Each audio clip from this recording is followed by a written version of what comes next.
बलराज कुंडू की राम राम।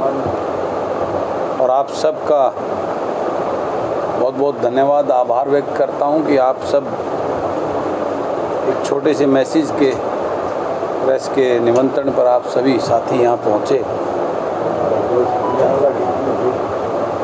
और आज झज्जर के इस दौरे के दौरान ये प्रेस कॉन्फ्रेंस का प्रोग्राम इसलिए बनाया था कि आप सबके संज्ञान में लाते हुए और आपके माध्यम से इस प्रदेश को आज जिस प्रकार के दौर से गुजर रहा है उसकी चिंता करते हुए हमने पूरे देखा। पिछले जनवरी से मैं इस मुहिम पर निकला हुआ हूँ। पहले यात्रा निकाली थी, उसके बाद लोगों में अलग अलग क्षेत्र में जाकर लोगों के बीच में जाकर लोगों की राय और सरकार की कार्यशैली के ऊपर एक पूरा निष्कर्ष निकालने के बाद मैंने हरियाणा प्रदेश के जन सेवा की सोच के रखने वाले लोगों को पहले जन सेवक मंच के माध्यम से उनको इकट्ठा किया और फिर उन लोगों को प्रेरित करके उन लोगों को सारी प्रदेश की आज के हालातों पर चर्चा करते हुए उनको इस निष्कर्ष पर निकाला कि ऐसे दल की आज ज़रूरत है जो किसान, मजदूर, गरीब के उन दर्द को जानने वाला और उसके बीच का उसका बेटा बेटी जो पढ़ा लिखा हो और नई सोच का हो और जो राजनीति में जन सेवा की सोच लेकर आना चाहता हो। ऐसे युवाओं की भागीदारी राजनीति में बढ़ाकर इस प्रदेश की आज की लूट और झूठ की राजनीति को ख़त्म करने की मुहिम के तहत हमने हरियाणा जन सेवक पार्टी का गठन किया। पिछले दिनों चंडीगढ़ में उसकी विधिवत रूप से उसके नाम रजिस्ट्रेशन होने के बाद घोषणा की थी और अब आने वाले 1 नवंबर को जींद में एक बड़ी रैली करके इस पार्टी का मैनिफेस्टो क्या होगा, ये पार्टी क्यों बनाई गई, इस पार्टी का रोड मैप क्या होगा और किस उद्देश्य को लेकर बनाई, वो सारी चीज़ें जनता के बीच में 1 नवंबर को जींद से आगाज़ करेंगे। और प्रदेश के युवा पढ़े लिखे जो ऊर्जावान किसान, मजदूर, गरीब के उन बेटा बेटी जो इस बात से वंचित रह जाते हैं, उनको कभी राजनीति में आगे बढ़ने का मौका नहीं मिलता, क्योंकि जितनी ये पार्टी और दल के नेता हैं वो अपने गुलाम और चाटुकारों को टिकट देकर विधानसभा और लोकसभा में लेके जाते हैं और जिसकी वजह से आज हालात ये बन गए हैं कि वो अपने प्रदेश के और अपने उन लोगों की जो वोट देकर उनको चुनते हैं, भेजते हैं, वो उनकी चिंता नहीं करते। वहाँ जाकर वो सिर्फ अपने नेताओं को और पार्टी को खुश करने की बातें वहाँ महज करते हैं और उसी का परिणाम है कि आज प्रदेश इस हालात में पहुँच गया है। मेरे पास अभी फ़ोन आ रहे हैं, बड़ी बड़ी खरीद की बात कर रहे हैं प्रदेश के कृषि मंत्री, उप मुख्यमंत्री। मंडियों के अंदर लोग लाइन लगा के बैठे हैं। बाजरे को जो है ना उसकी भी ख़राब नस्ल है, इसमें ये कमी है, उसको करके वो मजबूर होकर 700, 800 रुपये में कम में MSP से बेचने को मजबूर है। कहीं पोर्टल काम नहीं कर रहा, कहीं उनको टोकन नहीं मिल रहा। इस प्रकार से किसान को कितनी बुरी तरीके से परेशान किया जा रहा है। ये सारी व्यथाएं आज स्कूलों में टीचर नहीं है, उनको बंद किया जा रहा है। हॉस्पिटल में डॉक्टर नहीं है, उनका बुरा हाल है। हर वर्ग आज पीड़ित और परेशान है। सरकार के अंदर आज हर कर्मचारी, चाहे वो कलरक हैं या और किसी विभाग के हैं, OPS को लेके सड़कों में बैठे हैं, अपनी पे स्केल को लेके सड़कों में बैठे हैं, आशा वर्कर हैं, सभी PTI हैं, टीचर हैं, लेक्चरर हैं, हर वर्ग आज प्रदेश का आज सड़कों पर आंदोलन कर रहा है। आज ऐसा लगता है जैसे जंगल राज हो गया, आए दिन मर्डर, लूट और आलम ये हो गया, नशे में चरम सीमा पे पहुंच गया है प्रदेश।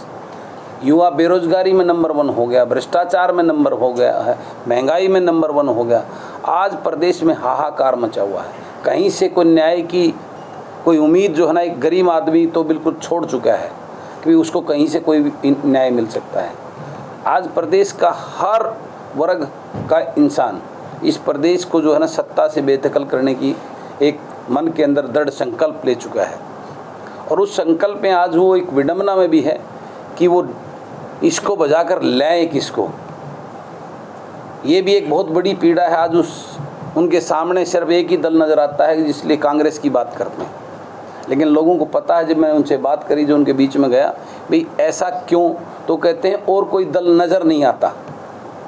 नहीं तो वही 9 साल पहले जिस कांग्रेस को इस प्रदेश के लोगों ने नकार कर, भाजपा जो बिल्कुल ही नहीं थी, उस भाजपा को एक उम्मीद के साथ लेके आए थे, लेकिन इस भाजपा ने इस 9 साल के कार्यकाल में उसी कांग्रेस को अच्छा करवाने का काम कर दिया। सारी सीमाएं लांघ दी इन्होंने। लूट और भ्रष्टाचार इस प्रदेश को जाति पात के नाम पर और जहर घोलकर इसको बर्बाद करने के नाम पर आज लोग बड़ी पीड़ा और विडंबना में हैं। उन लोगों को एक नया विकल्प देने की सोच, उनके बेटों को, युवाओं को राजनीतिक प्लेटफार्म देने की लिए हमने इस दल का गठन किया, ऐसे लोगों ने मिलकर। और इस हरियाणा जन सेवक पार्टी के माध्यम से 1 नवंबर को इस हरियाणा प्रदेश के लोगों को एक नया विकल्प देने का काम करेंगे। और उसी के क्रम में आज झज्जर के अंदर ये लोग मेरे पास, भाई राजेश्वर, ये बेटी बचाओ एक बहुत अच्छी समिति काम कर रही है, जो गरीब लोगों के बीच में जाकर उनको जागरूक करती है। ये भाई मेरी उस पार्टी और से तो प्रेरित होकर ये खुद मेरे पास जो है ना वहाँ गए, मेरे ऑफिस में मुझसे मिले और ये कार्यक्रम आज मांगा। और आज आपने देखा, वो मीडिया के साथी वहाँ भी गए हुए थे। करीबन 200-250 महिलाओं ने और इन सभी पूरी टीम ने आज हरियाणा जन सेवक पार्टी को ज्वाइन करने का काम किया है। ये पूरी लिस्ट मैं आप सभी को शेयर करूँगा जो वहाँ हमने बनाई है उसकी। तो ये आज एक इस प्रकार से डे बाई डे चलन, जो लोग पीड़ित और परेशान हैं, इन दलों से के ठगे हुए लोग, वो आज हमारी पार्टी के अंदर जुड़ रहे हैं। और 1 नवंबर को बहुत भव्य रैली करके इस प्रदेश को एक नया विकल्प देंगे। और आप सब मीडिया के साथियों से भी सहयोग की मैं कामना करता हूं कि इस मेरी मुहिम में, इस प्रदेश को बचाने की मुहिम में और राजनीतिक दलों की लूट और झूठ की इस राजनीति को ख़त्म करने में आप सभी का मैं सहयोग अपेक्षित करता हूं। आप इसमें मेरा सहयोग करेंगे, मेरी इन बातों को लोगों तक, जनता तक पहुँचाने में मेरी मदद करेंगे। विधायक जी, बहुत बहुत बधाइयाँ एक नई शुरुआत के लिए। और मैं पूछना चाहूँगा कि आपकी पार्टी का जो निशान है वो क्या होगा? पार्टी का निशान ब्रदर, इसमें प्रोसेस होता है। पार्टी रजिस्टर्ड हुई है, अभी ऑनलाइन प्रोसेस किया है, वो आने वाले 2-1 महीने तक निशान मिल जाएगा। सभी पार्टियां विधायक जी कितनी सीटों चुनाव नजदीक है, किसी पार्टी से गठबंधन? एक सवाल देखिए, पार्टी सक्षम होती है लोगों से, पार्टी की टीम के साथ में। हम अपनी टीम बना रहे हैं।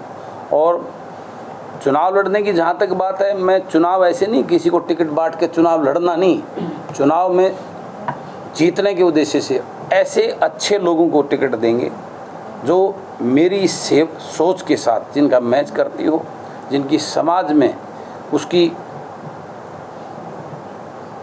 एक पहचान हो, उसका एक अपना वजूद हो, लोग उसको चाहते हों, ऐसे लोगों को हम उतारेंगे। ऐसे नहीं टिकट बांट नंबर्स के हिसाब से। मुझे अगर 10 लोग अच्छे मिलेंगे, ईमानदार सभी के और जन सेवा की सोच वाले, तो 10 को लड़ाऊंगा।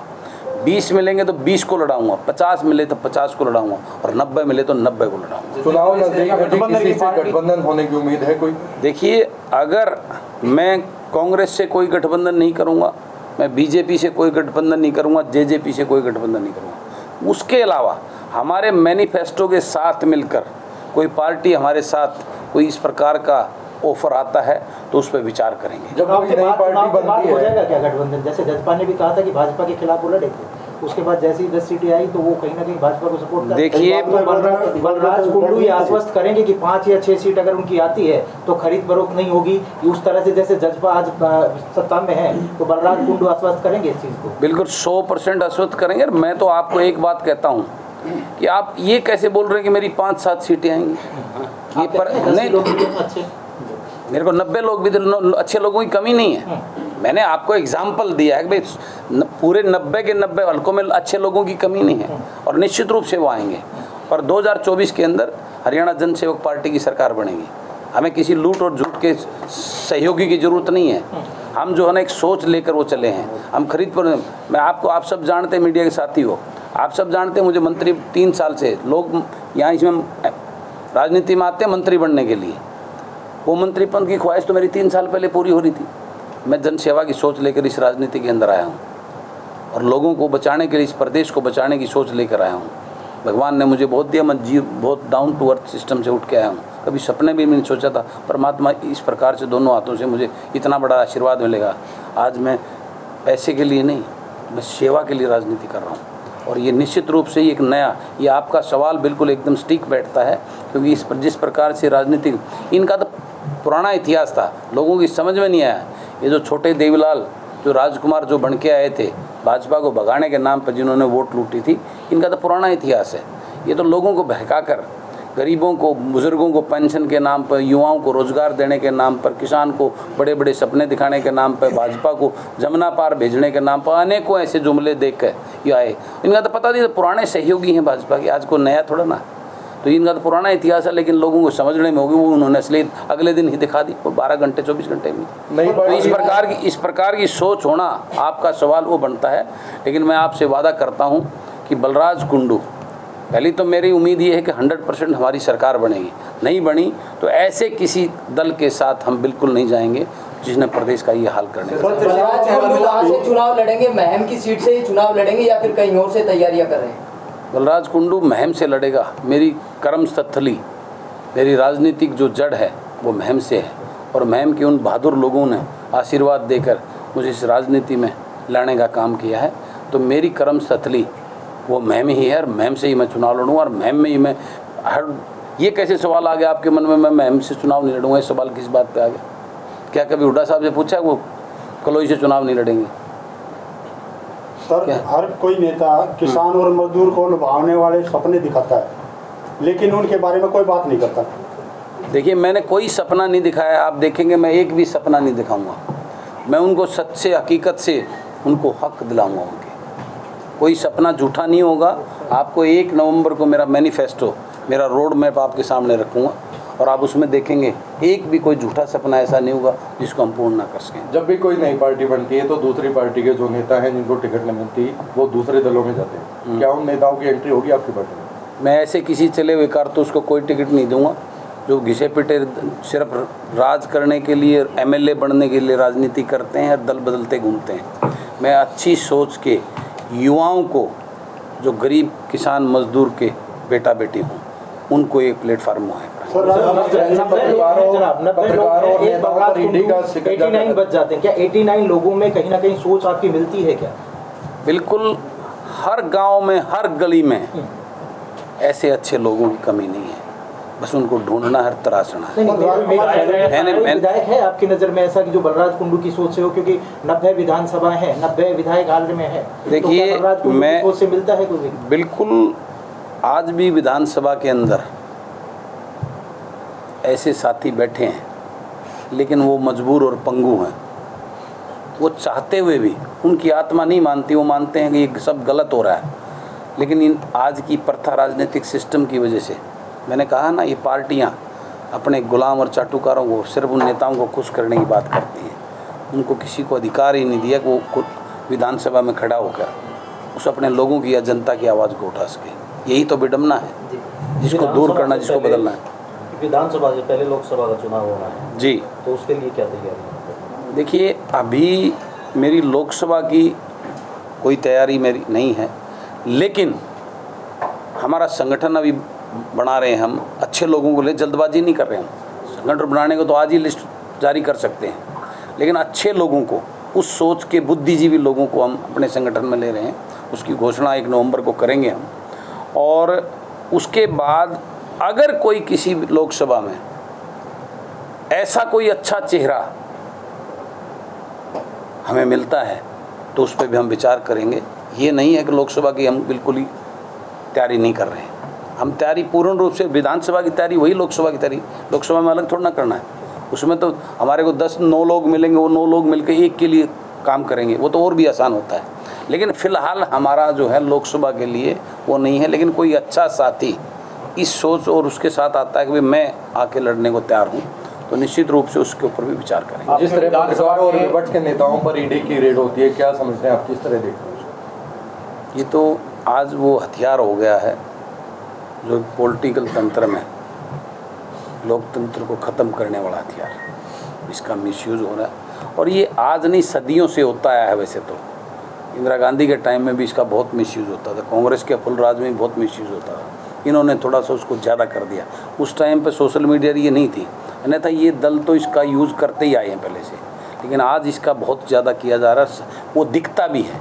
वो राजनीतिक द्वेष की वजह से उनको दबाने के लिए, उनको रोकने के लिए बिल्कुल ये सामने नज़र आता है। जो पहले इस प्रकार का थोड़ा सा इतना ओपन नहीं होता था, होता पहले भी था, इसमें कोई दो राय नहीं। विधानसभा इलेक्शन में क्या महिलाओं की भागीदारी होगी? भाजपा अगर जजपा से नहीं छोड़ती है तो वो भाजपा छोड़ देंगे, क्या समझते हैं आप इसको? देखिए, चौधरी वीरेंद्र सिंह मेरे आदरणीय हैं, बड़े हैं वो। मैं तो उनको यही कहता हूँ कि वो, उनको 82 साल की उम्र होगी, उनको रेस्ट करना चाहिए। और वाकई में अगर इस हरियाणा का भला चाहते हैं तो किसी ऐसे युवा को जो वाकई में अपनी अब वो ललच छोड़ देनी चाहिए 82 साल के अंदर क्या सर होने के बाद में भी एज निर्धारित होनी चाहिए क्या राजनीति में? बिल्कुल होनी चाहिए। जब एक हर एम्प्लॉय की एज निर्धारित है तो निश्चित रूप से मेरा ये मानना 70 साल मैक्सिमम एज इस पॉलिटिक्स में होनी चाहिए। कल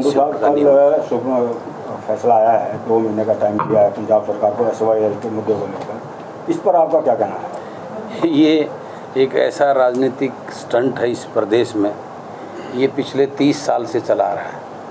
और ये नहर तो पिछले 30 साल पहले बनी थी। हमारे प्रदेश के उन नेताओं ने इसको सिर्फ एक मुद्दा मात्र रखने के लिए जिंदा रखा है। ये ना तो अगर नीयत होती तो ये तो बहुत पहले नहर बन के चालू होती और प्रदेश के लोग उसका लाभ। अभी भी ये मात्र एक चुनावी जुमला है। आज जो भाजपा इसकी बात कर रही है, थोड़े दिन पहले भाजपा की सहयोगी सरकार थी ना पंजाब में, क्यों नहीं करवाया? और आज जो सरकार बैठी है, उस सरकार के लोग हरियाणा में भी अपना प्रचार प्रसार कर रहे हैं। क्या वो एजेंडा लेके आए हैं कि हमारी हरियाणा में सरकार बनाओ, हम पंजाब से आपको पानी देंगे? ये समझने की, लोगों को बेवकूफ़ बनाने की बात है। अब लोग इस बहकाव में नहीं आएंगे। अब 2 दिन से आप देख रहे होंगे तो सारी पार्टियां, वो राजकुमार जो हैं, वो छोटे देवलाल भी तरह तरह की बातें कर रहे हैं। वो चाहते तो उनके बाप दादा इस नहर को बनवा देते, लेकिन उनकी इच्छा ही नहीं है। वो सिर्फ एक पॉलिटिकल स्टंट मात्र है, इससे ज़्यादा कुछ नहीं।